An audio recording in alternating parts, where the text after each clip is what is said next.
ഇനിയൊരു 3-4 ദിവസവും കൂടി കാത്തു നിന്നാൽ യഥാർത്ഥ റിപ്പോർട്ട് പുറത്തു വരുമല്ലോ. അപ്പോഴേക്കും ആളുകളുടെ മനസ്സിൽ ഒരു വല്ലാത്ത അന്തരീക്ഷം ഉണ്ടാക്കുക, വല്ലാത്ത വികാരമുണ്ടാക്കുക, എന്തോ സംഭവിക്കാൻ പാടില്ലാത്ത കാര്യം ഈ അന്വേഷണത്തിന്റെ ഭാഗമായി സംഭവിച്ചിരിക്കുന്നുവെന്ന പ്രതീതി ഉണ്ടാക്കുക, അതല്ലേ ഉദ്ദേശിക്കുന്നത്? തൃശൂർ പൂരം അലങ്കോലപ്പെട്ടത് സംബന്ധിച്ച അന്വേഷണ റിപ്പോർട്ട് താൻ കണ്ടിട്ടില്ലെന്ന മുഖ്യമന്ത്രി പിണറായി വിജയൻ. ഈ മാസം 24 മുമ്പ് റിപ്പോർട്ട് ലഭിക്കണമെന്ന ഉത്തരവിട്ടിട്ടുണ്ട്. ഞായറാഴ്ച റിപ്പോർട്ട് DGPയുടെ അടുത്തെത്തിയെന്നറിഞ്ഞു. റിപ്പോർട്ടിന്റെ ഉള്ളടക്കം കണ്ടിട്ടില്ല. ചൊവ്വാഴ്ചയാണ് റിപ്പോർട്ട് എനിക്ക് കിട്ടുക. റിപ്പോർട്ട് ഇങ്ങനെയൊക്കെയാണെന്ന് മാധ്യമ വാർത്തയിലൂടെയാണ് വന്നത്. അന്വേഷണ റിപ്പോർട്ട് DGPയുടെ കയ്യിൽ എത്തിയെന്ന് പത്രവാർത്ത വന്നിട്ടുണ്ട്. ആ റിപ്പോർട്ടിൽ എന്താണെന്ന് എനിക്കിപ്പോൾ അറിയില്ല. നാളെ എത്തിക്കഴിഞ്ഞാൽ അതിൻ്റെതായ മാർഗത്തിൽ എൻ്റെ കയ്യിൽ എത്തുമായിരിക്കും.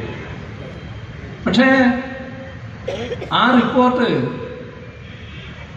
ഇന്നതൊക്കെയാണ് പറഞ്ഞിട്ടുള്ളത് എന്ന് പറഞ്ഞുകൊണ്ട് നമ്മുടെ ചില വലതുപക്ഷ മാധ്യമങ്ങൾ വലിയ തോതിൽ ഇപ്പോഴേ പ്രചരണം ആരംഭിച്ചിരിക്കുകയാണ്. ഞാൻ ആ റിപ്പോർട്ട് കണ്ടിട്ടില്ല, റിപ്പോർട്ടിന് ഉള്ളടക്കം എന്താണെന്ന് അറിയില്ല. അതുകൊണ്ട് തന്നെ അതിനെക്കുറിച്ച് ഇപ്പോൾ എനിക്ക് പറയാൻ കഴിയില്ല. പക്ഷേ ഇവർക്ക് എവിടുന്നാണ് കിട്ടിയത്? ഇവരുടെ കയ്യിൽ റിപ്പോർട്ടില്ലാലോ എന്നൊക്കെ പറഞ്ഞ് അവർക്ക് തോന്നിയ കാര്യങ്ങൾ എഴുതി വെക്കുകയാണല്ലോ. അവരെ ആഗ്രഹപ്രകാരമുള്ള കാര്യങ്ങൾ എഴുതി വെക്കുകയാണല്ലോ. ഇവരുടെ ആഗ്രഹപ്രകാരമുള്ള കാര്യങ്ങളാണോ അല്ല മറിച്ചാണോ? അതൊക്കെ റിപ്പോർട്ട് കണ്ടാലല്ലേ പറയാൻ പറ്റൂ. തൃശൂർ അഴിക്കോടൻ രാഘവൻ രക്തസാക്ഷിത്വ ദിനാചരണത്തിന്റെ ഭാഗമായി പൊതുസമ്മേളനം ഉദ്ഘാടനം ചെയ്യുകയായിരുന്നു മുഖ്യമന്ത്രി. ഒരു വിഭാഗം വലതുപക്ഷ മാധ്യമങ്ങളുടെ ആഗ്രഹപ്രകാരമുള്ള കാര്യങ്ങളാണ് പുറത്തുവരുന്നത്. അവർക്ക് റിപ്പോർട്ട് എവിടെ നിന്ന് കിട്ടിയെന്നറിയില്ല. ആളുകളുടെ മനസ്സിൽ എന്തൊക്കെയോ തോന്നലുണ്ടാക്കുന്നു. അങ്ങനെ ഒലിച്ചു പോകുന്നൊരു പാർട്ടിയല്ല CPM എന്ന് പറഞ്ഞ മുഖ്യമന്ത്രി വിമർശനങ്ങളെ സമചിത്തതയോടെ നേരിടാമെന്നും കൂട്ടിച്ചേർത്തു.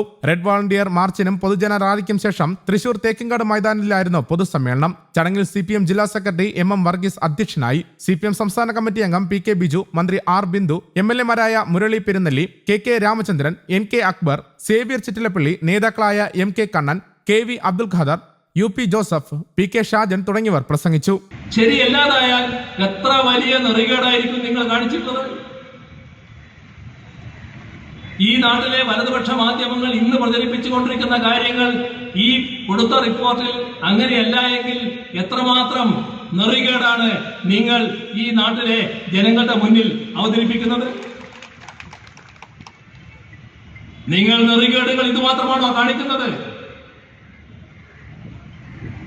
ഇപ്പൊ ഞാൻ വിസ്തരിച്ച് പറയുന്നില്ല, വിസ്തരിച്ച് പറഞ്ഞല്ലോ കഴിഞ്ഞ ദിവസം നമ്മുടെ വയനാട് ദുരന്തത്തിന്റെ കാര്യത്തിൽ സ്വീകരിച്ച നിലപാട്. ചൂരൽമല മുണ്ടക്കൈ ദുരന്ത മേഖലയിലെ പുനരധിവാസവുമായി ബന്ധപ്പെട്ടുള്ള പ്രവർത്തനങ്ങൾ, അവരെ മറ്റു തരത്തിൽ സഹായിക്കാനുള്ള പ്രവർത്തനങ്ങൾ, അതിനെല്ലാം നിയതമായ മാനദണ്ഡങ്ങളുണ്ട്. എല്ലാ കാലത്തും ആ നിലയിലാണ് സഹായം അഭ്യർത്ഥിച്ചുകൊണ്ട് നിവേദനം കൊടുക്കാറ്. അതേ രീതിയിലാണ് നിവേദനം തയ്യാറാക്കിയത്. എന്താ പറഞ്ഞത്? ചെലവിട്ടതാണ് കാണിച്ചിരുന്നത്. ചെലവിട്ടതല്ല, ചെലവിത്രയും വരാനിടയുണ്ട് എന്നാണ് പറഞ്ഞത്. പുനരധിവാസം 2000 കോടിയിൽ പരം രൂപ വരും. അത് പറയണ്ടേ? കാണിക്കണ്ടേ? ഓരോ കാര്യവും അതിന്റെ മാനദണ്ഡം അനുസരിച്ചാണ് പറയുക. തരേണ്ടത് എത്ര എന്ന് അവരുടെ മാനദണ്ഡം വെച്ച് അവർ തീരുമാനിക്കുകയാണ് ചെയ്യുക. പക്ഷേ നാം പറയേണ്ട കാര്യങ്ങൾ പറയണം. എത്ര തെറ്റായ കാര്യങ്ങളാണ്. അപ്പോ ഒരു നിവേദനം മാത്രമേ കൊടുത്തുള്ളൂ. അത് വയനാട് ദുരന്തത്തിന്റെ സഹായമായിരുന്നു. അപ്പോഴും സഹായിക്കാമെന്ന് പറഞ്ഞു. സഹായം കിട്ടുമെന്ന് തന്നെയാണ് പ്രതീക്ഷിക്കുന്നത്. പക്ഷെ ഇതേവരെ സഹായം തന്നിട്ടില്ല.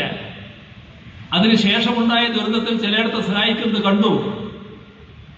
ഈ മാധ്യമങ്ങൾക്ക് ഏതിനെങ്കിലും ആ സമീപനത്തെ വിമർശിക്കാൻ തോന്നിയോ? എന്തേ അതിനെക്കുറിച്ച് പറയാൻ മടി? നിങ്ങൾ ഈ നാടിന്റെ ഭാഗമല്ലേ? നാടിനു വേണ്ടിയല്ലേ ശബ്ദം ഉയർത്തേണ്ടത്?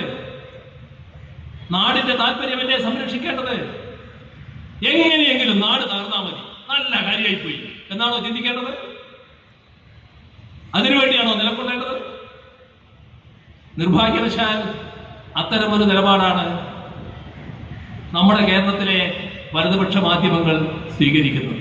ഇതെല്ലാം കാര്യങ്ങൾ നമ്മളിവിടെ കണ്ടതാണ്. അതിനൊക്കെ ആയുസ് വളരെ കുറവാണല്ലോ. പക്ഷേ നമ്മുടെ ചില മാധ്യമങ്ങൾ അതെല്ലാം മറന്നുപോയി എന്ന് പറഞ്ഞു. അത്രയും അതിനകത്തുള്ളൂ. ഏതായാലും CPIM-ന്റേതായ നേതമായ മാർഗത്തിൽ തന്നെയാണ് മുന്നോട്ട് പോകുന്നത്. അത് ജനങ്ങളോടൊപ്പമാണ്, ജനങ്ങൾക്ക് വേണ്ടിയാണ്. ആ കാര്യത്തിൽ ഒരു വിട്ടുവീഴ്ചയും ഉണ്ടാവില്ല. LDF സർക്കാരും അതേ കാഴ്ചപ്പാട് വെച്ചുകൊണ്ടാണ് മുന്നോട്ട് പോകുന്നത്. ഈ നാടിന്റെ താല്പര്യം സംരക്ഷിക്കുന്നതിന് വേണ്ടിയുള്ള പ്രവർത്തനങ്ങളുമായാണ് മുന്നോട്ട് പോവുക. അത്തരം പ്രവർത്തനങ്ങൾക്ക് സഖാവ് അഴീക്കോടന്റെ ഉജ്ജ്വലമായ സ്മരണ നമുക്കേവർക്കും കൂടുതൽ കരുത്ത് പകരട്ടെ. News desk Kerala Kaumudi.